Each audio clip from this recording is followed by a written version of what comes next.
जय हिंद साथियों।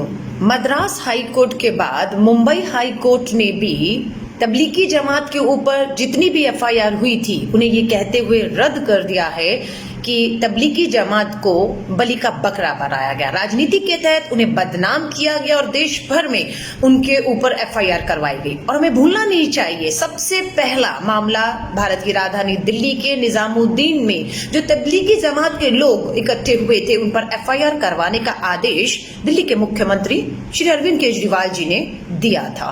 और उसके बाद भाजपा ने उसका फायदा उठाते उठाते पूरे देश में अपनी नाकामियों को कोरोना से लड़ने में आज मामले 24 घंटे में 70,000 मामले और कुल मिलाकर 30 लाख मामले भारत में आ चुके हैं। 50,000 से ऊपर मौतें हो चुकी हैं। लेकिन ठीकरा फोड़ने का पूरा गोदी मीडिया को, राजनीतिक दलों को, चाहे वो दिल्ली की केजरीवाल सरकार हो या केंद्र में बैठी मोदी सरकार हो, अपनी नाकामियों का ठीकरा तबलीगी जमात के ऊपर फोड़ना शुरू कर दिया। देश भर में इनके खिलाफ एफआईआर हुई। मुझे आज खुशी है इस बात की कि न्याय हुआ है। मद्रास हाईकोर्ट के बाद मुंबई हाईकोर्ट ने उनके ऊपर दर्ज सारी एफआईआर को रद्द किया है। अब हम पूरी उम्मीद करते हैं दिल्ली के मुख्यमंत्री को तुरंत माफी मांगनी चाहिए, क्योंकि दिल्ली के मुख्यमंत्री पहले मुख्यमंत्री थे जिन्होंने प्रेस कॉन्फ्रेंस करते हुए तबलीगी जमात के ऊपर सारी का सारा ठीकरा दिल्ली का फोड़ना शुरू कर दिया था। और इतना ही नहीं, जब वो आंकड़े बताते थे कि दिल्ली में कितने जो है वो मामले आ रहे हैं, उसमें तबलीगी जमात को भी मेंशन किया जाता था। जब वो हल्ला हुआ, उन्हें लानते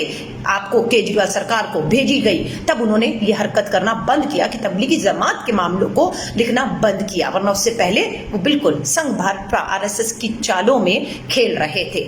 आज मैं आप सबसे कहूंगी, दबाव बनाइए। जिस तरह से मद्रास और मुंबई हाईकोर्ट ने तबलीगी जमात के ऊपर दर्ज एफआईआर को रद्द कर दिया, ये कहते हुए कि उन्हें बलि का बकरा बनाया गया, राजनीतिक साजिश के तहत उन्हें फंसाया गया, उसी तरह दिल्ली के मुख्यमंत्री अरविंद केजरीवाल जी, आपने जितनी भी एफआईआर करवाई थी उन्हें तुरंत लिखित में दिल्ली हाईकोर्ट में दीजिए कि उन्हें रद्द किया जाए, उन्हें वापस लिया जाए, उससे न्याय किया जाए। क्योंकि आज देश के 30 लाख मामले और दिल्ली के अंदर 1.5 लाख से भी ऊपर मामले, 4,500 से ऊपर मौतों के जिम्मेदार वो नहीं, आप और आपकी सरकार है। आपकी जवाबदेही बनती है, आपको माफी मांगनी चाहिए। जय हिंद।